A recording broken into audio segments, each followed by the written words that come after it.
Hey there, everyone. So today it's just me and myself. Had a few people come on in, but they weren't able to stay connected.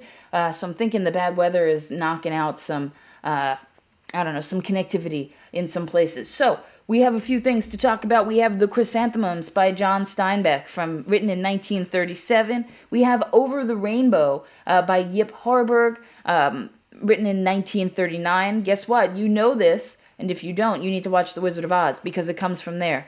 And then we also have The Tall Men by William Faulkner, written in 1941. So we have a 4-year time range for the works that we're talking about today. Now, before we dive into it, I have a few notes, a few things I want to talk to you about.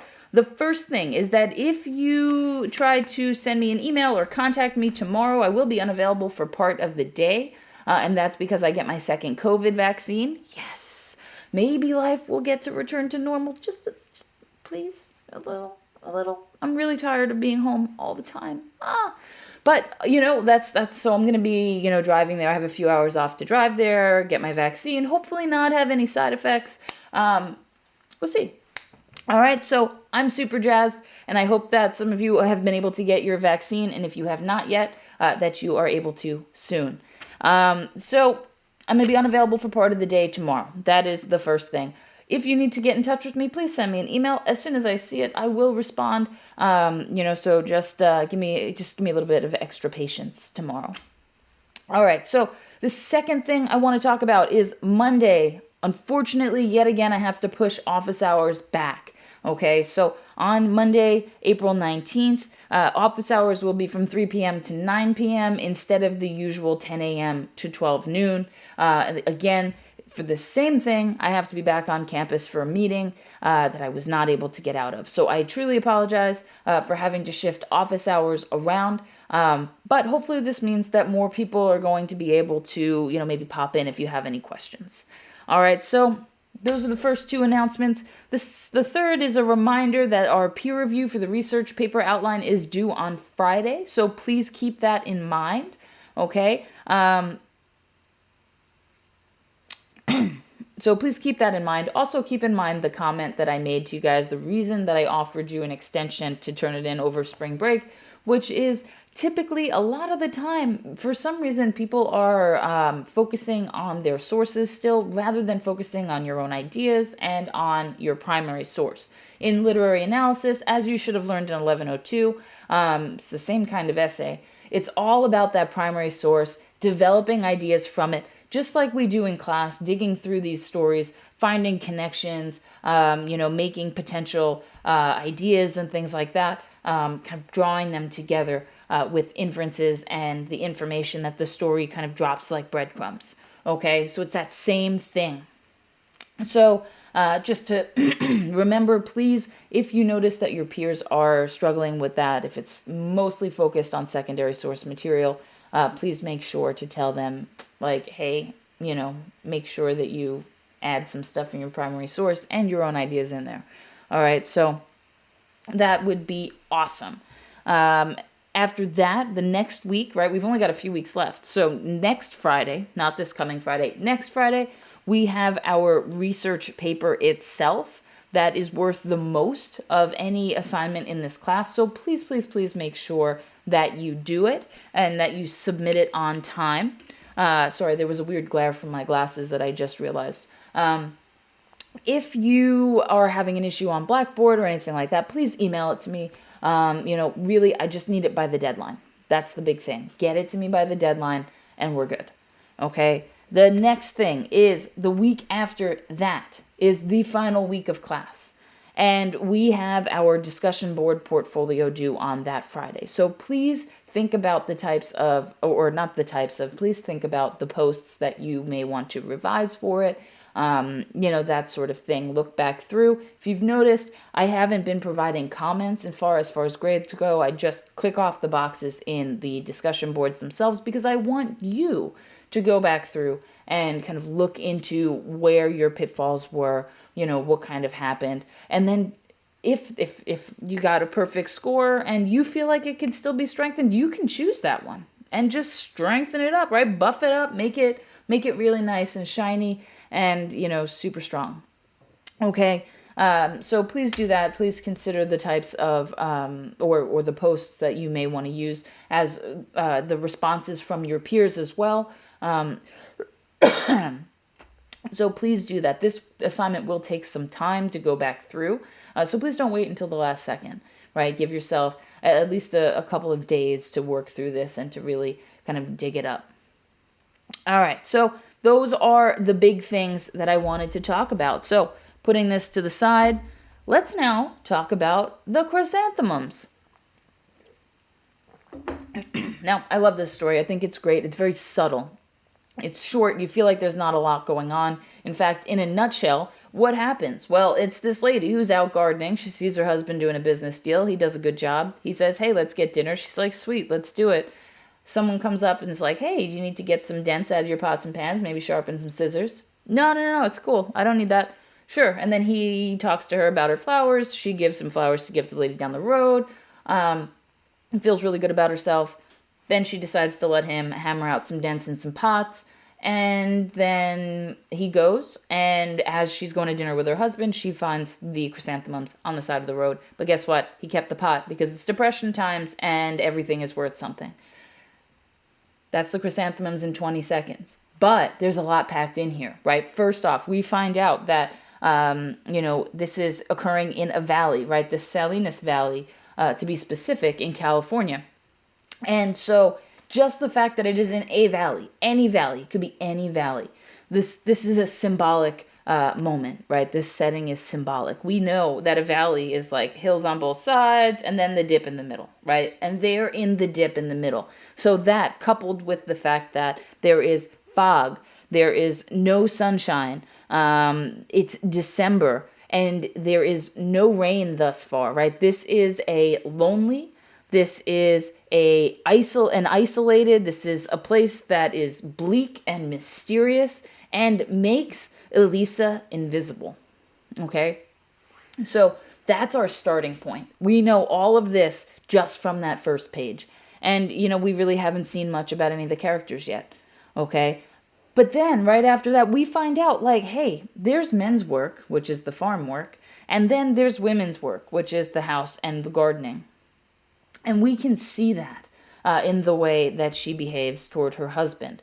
In fact, when he comes in and is like, hey, I just sold the steers for almost the price I wanted to get for them, she's like, good for you. And that's on page 2. Good for you. Not, hey, that's awesome, good for us. We've now just succeeded in this business model. No, good for you. Now, is she just stroking his ego, or does it only benefit him? I'd argue it only benefits him, really. Because who's in control of the household? The man is in control of the household, right? Especially, in this time period, right? 1937. It's very different from 2021.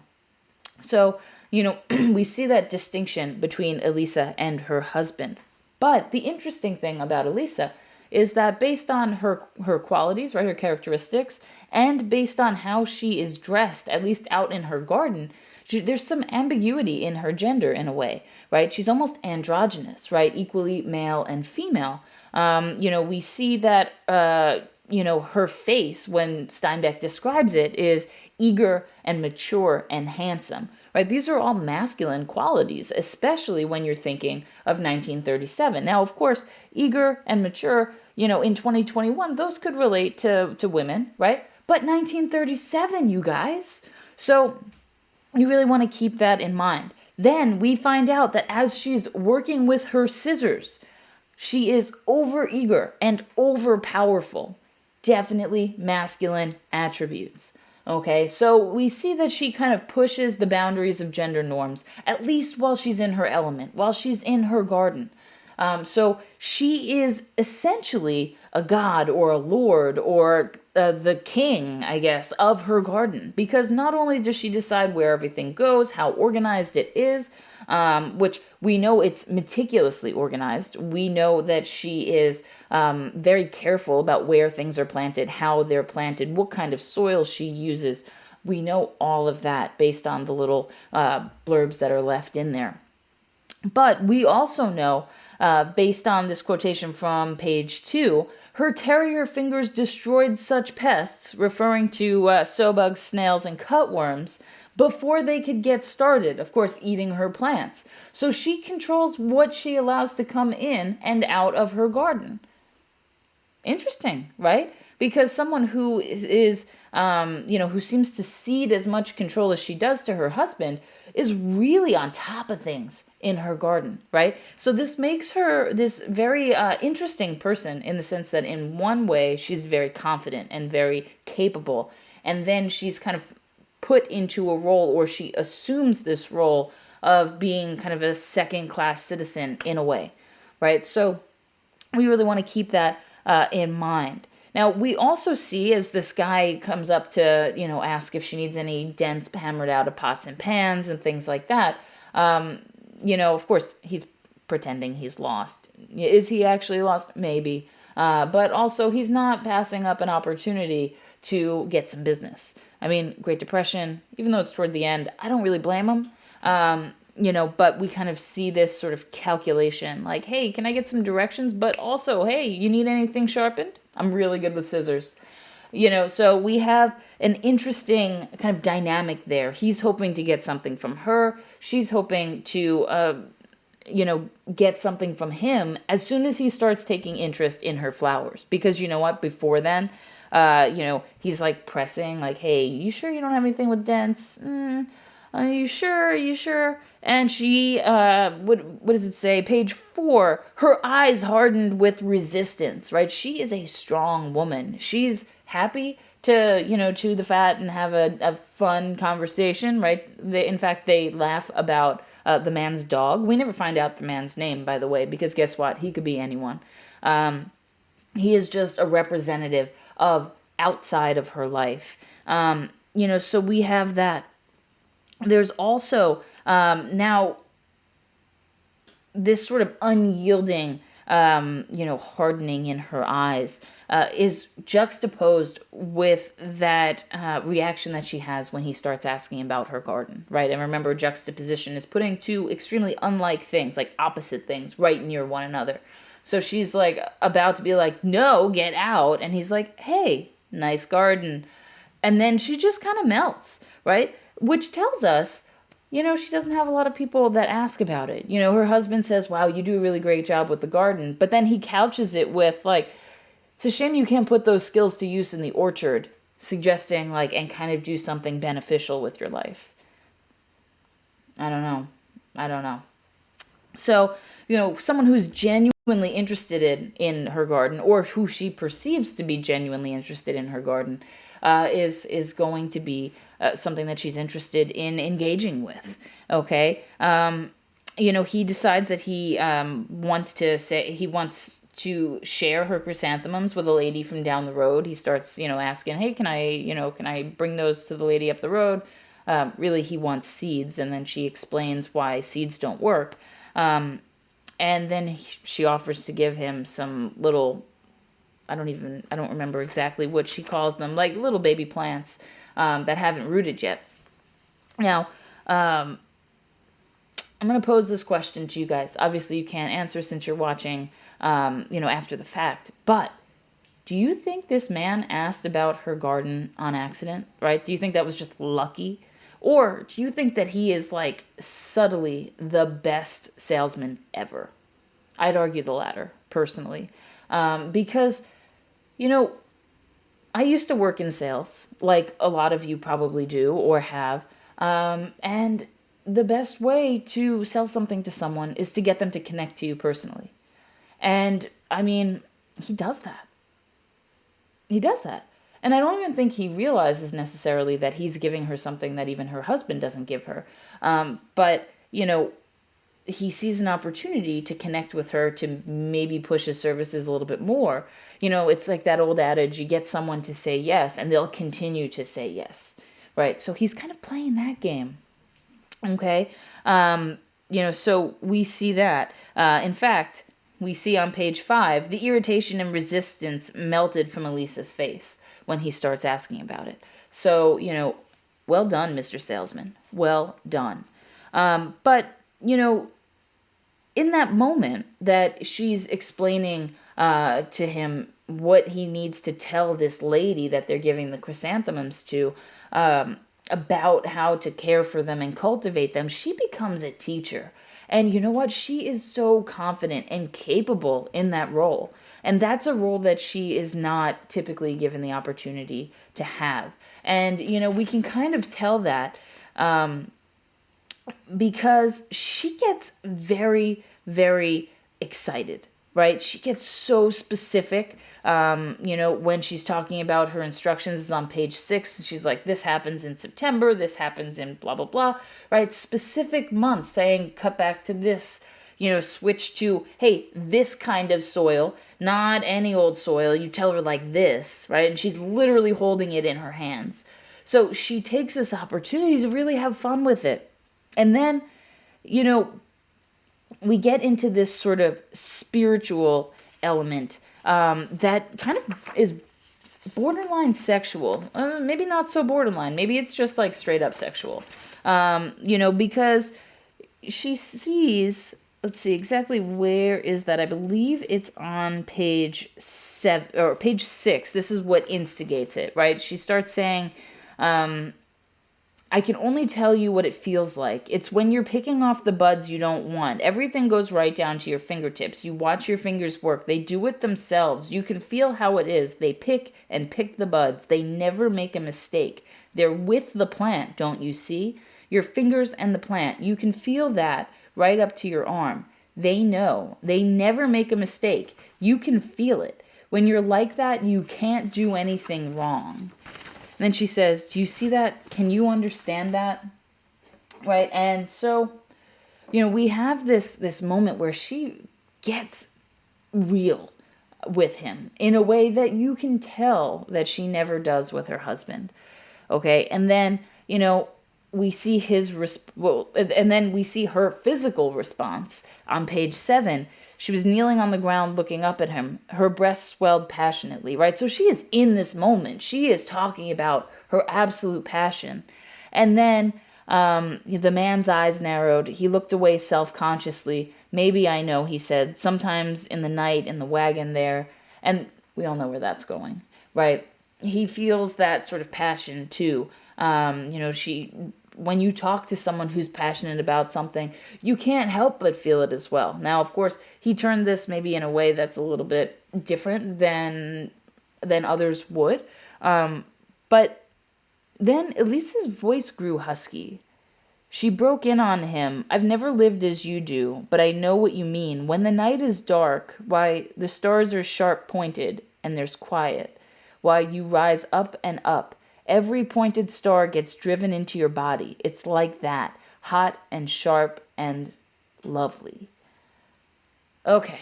We've now crossed into like some serious, I don't even know if you can call this flirting, but it's something. Right? And then in the next paragraph, still on page 7, her hand went out toward his legs in the greasy black trousers. And now we have that physical representation of that connection that the two are, having in that moment. Now, of course, nothing really comes of it, because what does he do? Well, she puts her hand down and he says, well, it's nice, just like you say, only when you don't have no dinner, it ain't. Did he just play her? I think he played her real good. So we have this, sort of pity now, right? So they had this connection, emotional, sexual, right? The tension is obviously there. And then he's like, yeah, but it's really awful when you haven't eaten. It's really hard to just like be in the moment, enjoy the passion when you're hungry. And she's like, all right, yeah, I got some stuff, right? She now pities him. So, he manipulates her. I would argue, you could also argue otherwise. You could say that he is someone who just needs the money, who needs the food. It may not be manipulation, that he might have been really hungry and that's what he was thinking. And she's like reaching out to touch his pants. Awkward. But we see that, if he is manipulating her, this isn't a stupid woman, right? And not to use strong language, but She's not someone who is easily swayable. That's what we'll say. And she lets him manipulate her. I would argue that, yeah, she kind of knows that, yeah, he played her a little bit, but you know what? She's allowing him to play her. So she still has the power. She's still in her garden, in her element, even though they're now talking about his livelihood, right? So, there's that, right? And then, of course, they have that discussion next about, whether women would be good on the road. And he's like, it ain't the right kind of life for a woman. And she's like, excuse me? You don't know this woman. Right? So she's kind of ahead of her time, like some of the other women we've seen in this term. But we've got, some interesting things happening again, right? She sees him leave. He brings the chrysanthemums. She's like, hey, keep an eye on those. And he's like, yeah, of course. Right? He actually forgets that he's even got the chrysanthemums. And, we see her still passionate. Okay, and still, feeling differently than she had felt previously. And I mean, even her husband picks up on it when he sees her next.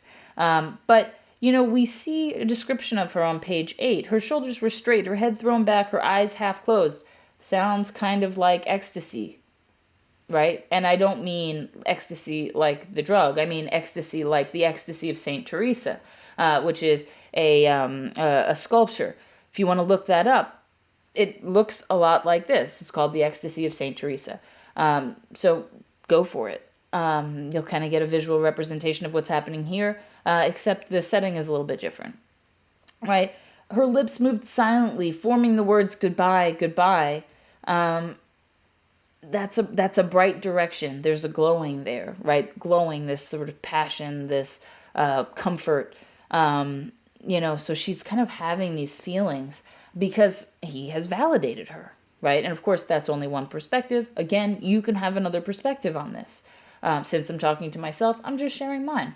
So we kind of see that. And then we see this like aggressive cleaning, right? Like she is almost purifying herself, taking off that, kind of the dirt and the grime of the garden, but also, the way that she felt about her life, about how she felt stagnant and isolated and lonely. She felt the transformation. And then her husband sees that transformation. Okay? Now, of course, her husband gets back into the picture, and on page 9, we find out that she sets herself for Henry's arrival. Okay? You shouldn't be like, oh no, he's coming, I need to prepare. If you're married, but that's what Elisa feels like she has to do. So she's in this marriage that's maybe not beneficial to her psychologically, emotionally, that sort of thing. So we then see Henry ask her, oh, what's going on? You seem different. And she stiffens and her face grew tight. It's on page 9. This is this sort of like, what do you mean? What do you mean I'm different? Deflecting, maybe a little, just a smidge. But then she says, I never knew before how strong she is, that's referring to, right? And she feels strong because she's now in control, right? She's now someone who is capable and who is able to assert themselves because she had this opportunity. She felt what it felt like, and it felt good, right? So now she wants to continue that confidence that she had when she was talking to the man. She wants that. And she wants that passion, but she's not really feeling it with Henry. She's like, yeah, let's go out to dinner. Can we get wine? And then she's like, well, could we, what are the fights like? And he's like, who is this woman? Right? So we see a lot of change happening because earlier she was like, yeah, no, I wouldn't like a fight. And he's like, no, you wouldn't. And now she's like, yeah, I read somewhere that, people get bloody and punched and blah, blah, blah. And he's like, where do you read that? Like aghast that she would know this, right? She wouldn't have shared it with him if she hadn't felt confident. But then her dreams get shattered, right? She's driving down the road. She sees the caravan coming up, and then there's this black spot in the road, and she just knows. She knows that it's the chrysanthemums, and she knows that he kept the pot because the pot was valuable, and the chrysanthemums were only valuable to her. He couldn't make any money off of them. He used that as his in to have that conversation starter, and, she fell for it, and she knows it, and guess what happens? She ends up crying weakly like an old woman. That's on page 11. That's how the story ends. Okay? We see that change. She becomes more introverted again. She becomes less confident.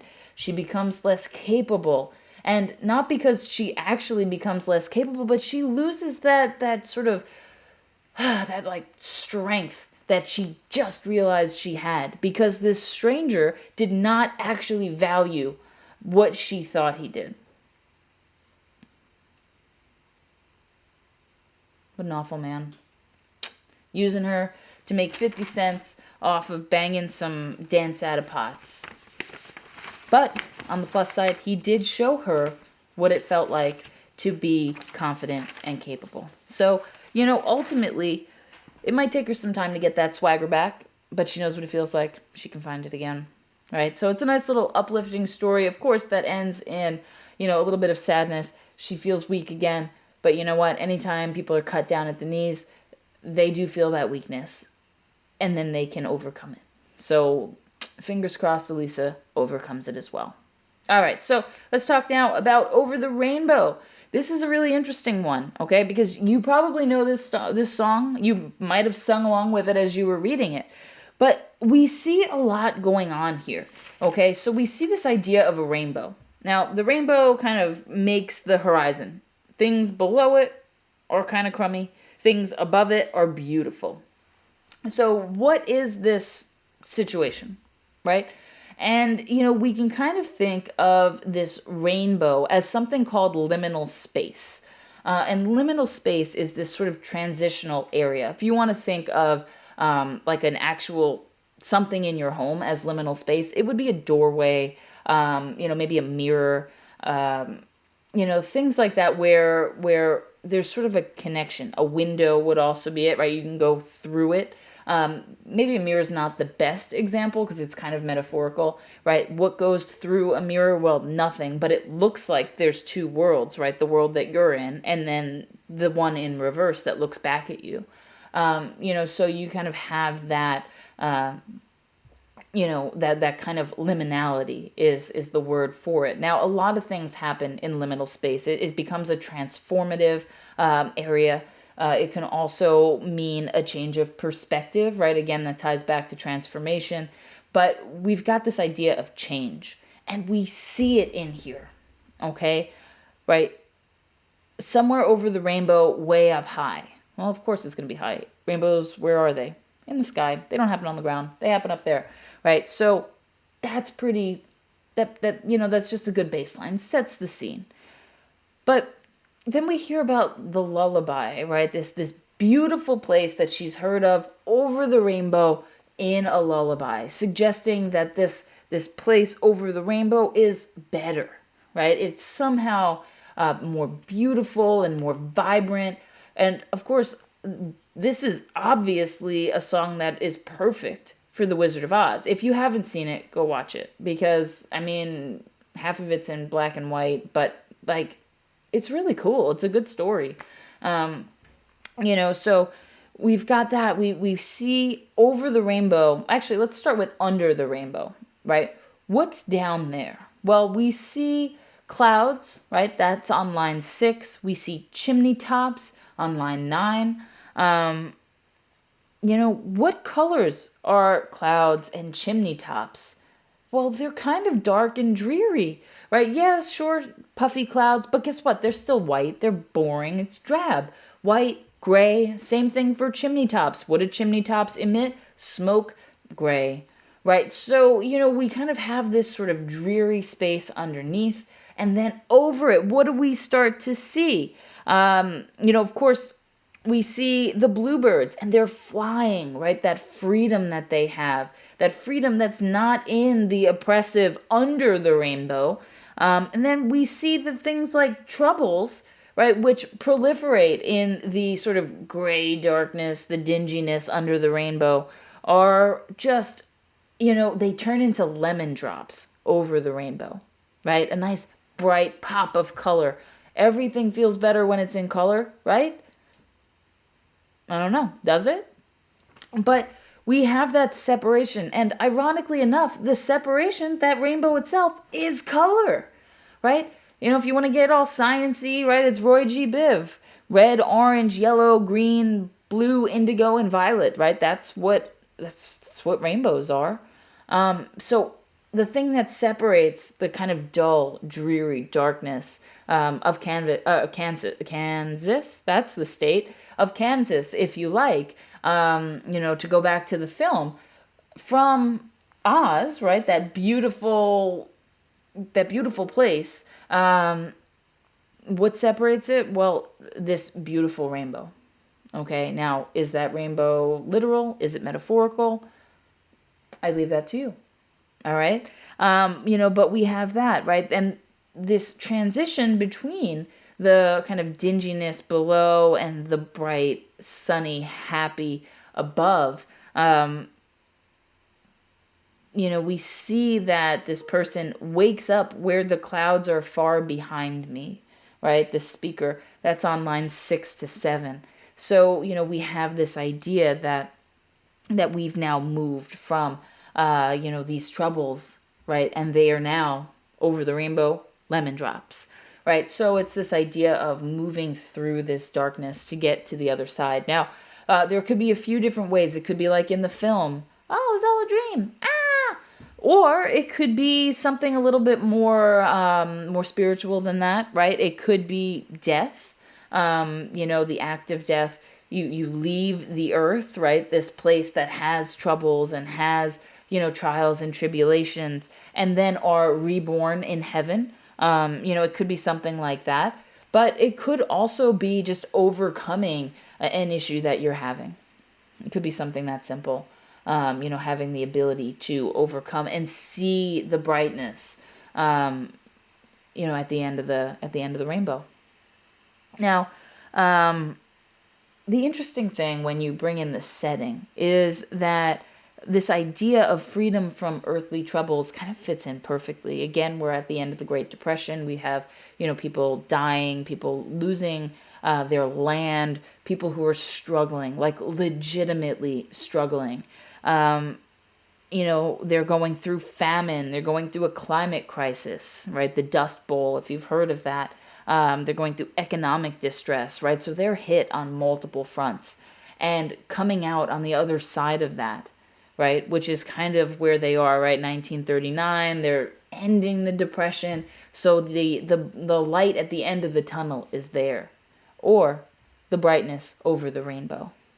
Okay, so we kind of have that to kind of think about. All right, so last story here, we have The Tall Men by William Faulkner. Now, Faulkner writes in super, super long sentences, so if you were having a hard time following, it's probably because of that. But ultimately, this story is brilliant. I hate the way the man writes, but this story, the content, awesome. So we see it kind of published 2 years after World War II begins out in Europe. All right, we see 1941. Of course, this is also the year the United States becomes involved in World War II, but that doesn't happen until December 7th with the bombing of Pearl Harbor. So we've got this sort of, this sort of time where we're not yet in war, but like it's like knocking on the door. Right? And so that kind of makes sense that we've now got people trying to enforce the draft and be like, hey, you were supposed to sign up, time for jail. And of course, to be able to do that, the government has to assign agents to do this. So the agents go out, the investigators, as they're termed in this. Now, of course, we find out their names, but we hear them literally one time. And then nothing. So you know what? I'm going to go with the marshal and the investigator. Not because I didn't write down their names, but because it's very clear that Faulkner wants them to be known by their roles and not necessarily their names, right? He wants those two characters to be representatives of the larger collective that they're part of. All right, so of course we have the marshal. He's a representative of local law enforcement. And then we see the inspector, who is a representative of the federal government who is trying to enforce the draft, right, and catch draft dodgers. That's what's happening. Now, they come down to go talk to the McCullums because the McCullums have not, the twin boys, there's the words, have not signed up for the draft. Now, of course, this is still happening in today's society as well. Men, when they turn 18, have to sign up for the draft. It's still how it is. Women do not. I find that to be a little bit discriminatory, but one thing at a time, right? And so that's neither here nor there, but, just putting it out there for you. And so we see a conflict between the marshal and the investigator. Now, the reason for that is because the investigator's like, dude, I'm just here to do my job. I can't believe you called the doctor. I can't believe you called to let them know we were coming. Like, I'm trying to serve a warrant. And the marshal's like, dude, relax. That's how things are done around here. It's fine. You're not going to have any issues. The investigator's like, these guys are not going to be here. They're going to run. And of course, are they there? Yeah, they're there. And, Buddy, who is the boy's father, he just got his leg mangled in a mill accident. Like, mangled. Like, I'm going to drink all this whiskey and you're just going to finish cutting it off with the kitchen knife. Like, if anyone was surprised when they read that, I was too. I was like, dang, that's a hard dude right there. So we have this, we see the marshal at the beginning when the investigator's like, you're being ridiculous. You didn't follow protocol. Don't forget why you're here, what your job is. The marshal says, ever since we left Jefferson, I've been trying to tell you something for you, not to forget. That came out weird. Ever since we left Jefferson, I've been trying to tell you something for you not to forget. But I reckon it will take these McCullums to impress that upon you. And so you sit there as a reader and you're like, I wonder what he's going to learn. I wonder what this guy's been trying to teach him. And, off the bat, you can kind of tell that he's a little judgy, right? He judges people by their like, who they are. Like, these guys are just some country bumpkins out there, and they don't know their butt from their elbow, and they're just backwards, right? That's kind of the way that he is. The investigator is, when he starts off, he's thinking like, all the people out here just want to live off the government. They're just looking for a handout. That's all these guys are about. And look, they want the handout, but they also don't want to fulfill their duty. What's up with that? Right, so we have this interesting discussion about stereotypes, because this man is straight up stereotyping. He's saying, okay, these country guys, everybody wants a handout over here, but they're not willing to put in the effort. Is that right? No, it's obviously not right. Stereotypes are never right. Okay, occasionally stereotypes are right, but they don't work for everyone. That's the big thing. Do they work for the McCullums? No, they don't.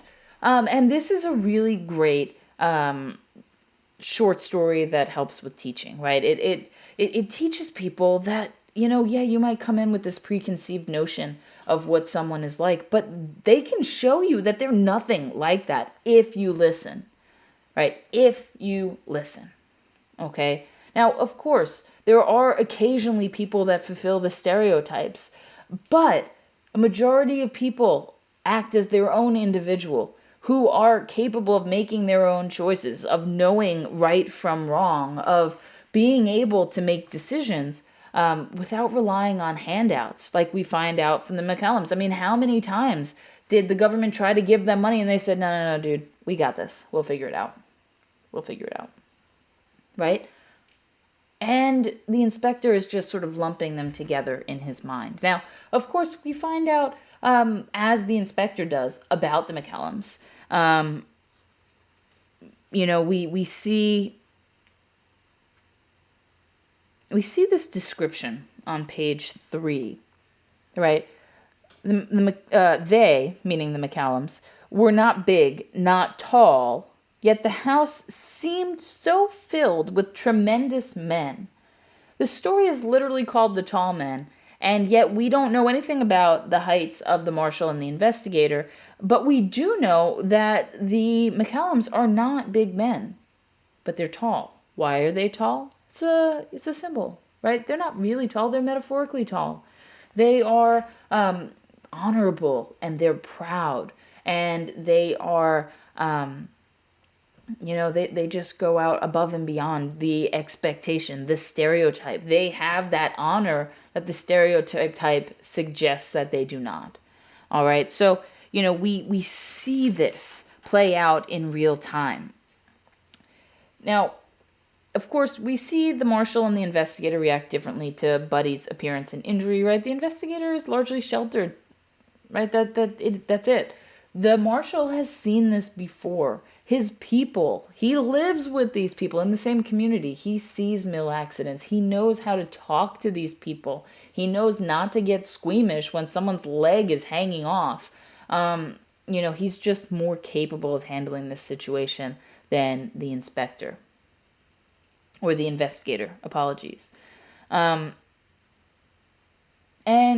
as they're talking to Buddy, of course, Buddy is Ance and Lucius's father. Ance and Lucius's father. And we hear a story about what happens to Buddy during World War I, right? And, in this, he's saying that he got hit with a bullet on the back of his head. He got knocked out. And he's like, that pain, that was the worst. This leg hanging off, especially after I've had some whiskey, nothing near it, right? So, we see that this is a brave man. This is a strong man. For Pete's sake, Buddy wants the doctor to cut the rest of his leg off without using ether, which is an old school anesthetic, right? So, he's like, I've got enough whiskey in me that I won't even notice. Give me the knife, I'll do it myself, right? This is a legitimately strong, brave man. Maybe in this case bordering on dumb, kind of, but not really, because he knows what he's capable of and he's confident in himself. Okay. A medical professional would say that's a ridiculous idea. Let's talk to someone who's not drunk, just as the doctor does. But we also can see from Buddy's perspective and from his brother's perspective that, they trust Buddy's judgment. So, before he goes to do that, while he's still fighting the doctor to take his leg, the investigator tells Buddy, like, hey, I'm here for your kids. I have a warrant. And he's like, boys, you're supposed to go to war, so go enlist. Just like that, right? Just like that. It's your duty. Go. Right. Now, of course, this is happening on page 5, and the inspector's like, oh, no, that's not what I meant. I didn't mean for you guys to, like, go enlist. Like, I have a warrant. I'm supposed to take you in. And, the marshal's basically like, shut up, dude. Just shut up. Right? So we see the investigator here is out of his depth. He doesn't know. He doesn't know these people. Right? The stereotype that he held was proven incorrect. And instead of finding people who want handouts, he finds proud, honorable, strong men who we find that in the past, they wanted to make a go of selling their own cotton, even when the government said, we'll compensate you for when if you don't produce as much as you want to. They were like, no. If we can't sell it, or if we can't grow it, that's on us. That's not on you to help us figure it out. And, instead of taking the financial help, they were proud. They were proud, and they were confident in their skills and their ability to stand back up if they fell down. Okay? And, we see that little monologue at the end as the inspector is carrying Buddy's leg out, and the marshal's talking about how, we've somehow lost our backbone in this country. We need more people like the McCallums to really just stand up and do what's right. Didn't you see how his kids reacted? He said go, and they said, all right, sweet. Gave him a kiss on the lips and got out. And he's like, they didn't even feel weird about doing that in front of people, right? So, it's a family that's different than the expectation. And this family is obviously, obviously someone to be respected and to be almost honored for their kind of old-fashioned ways. But also, is it really that old-fashioned to want to do things for yourself? Would it be easier with help from the government? Absolutely. But were they really wanting to kind of prove it to themselves, stand on their own 2 feet, have their family loyalty, be self-reliant and hardworking, and really reap the benefits of that? Of course, they were kind of undercut at every turn once they realized they couldn't actually sell their cotton, because they didn't have that permit, because they wouldn't sign up, right? They didn't have the card, right? That's essentially a permit. But it also begs the question, does the help from the government actually mean help for everyone when it's mandated? In certain situations, sure, it can be. Think about the economic stimulus happening right now. But if a government is requiring you to do something in return, you have to sign up for this thing. Otherwise, hey, you can't sell it on your own, but we'll help you out if you're not able to produce as much as you should. Is that really a beneficial compromise there? Probably not, right? So, we have that. And then this is the thing that I want to end on, okay?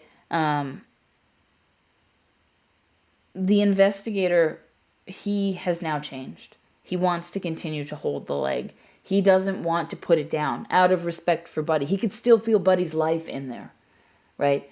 So he does not want to put the leg down. He wants to hold on to it because Buddy is someone who is strong and is the embodiment of all of these things that he now realizes he should be respecting and understanding. And then the marshal on page 8 says, we done got into the habit of confusing the situations with the folks. Yeah, I would argue we are 100% still in that habit, right? People are not their responses to situations, right? People are not the mistakes that they make. People are not the, maybe the stereotype that they should be. People are people who can make their own choices, who have their own ideals, who have their own personal sense of pride or family pride or just loyalty or self-reliance, right?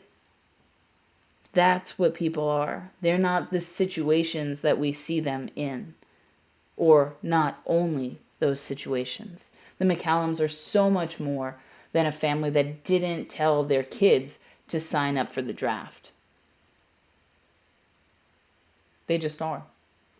Okay? And the lesson from this story is something that I think we can all take with us.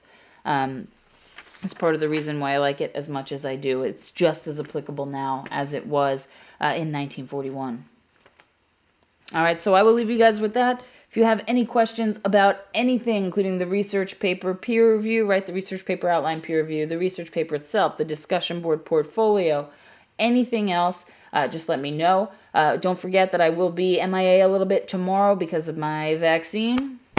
It's going to be good, but I will get back to you as soon as I can. And then on Monday, office hours need to be shifted from 10 to noon like normal up to 3 to 5 p.m. All right, apologies for that. There's no way around it.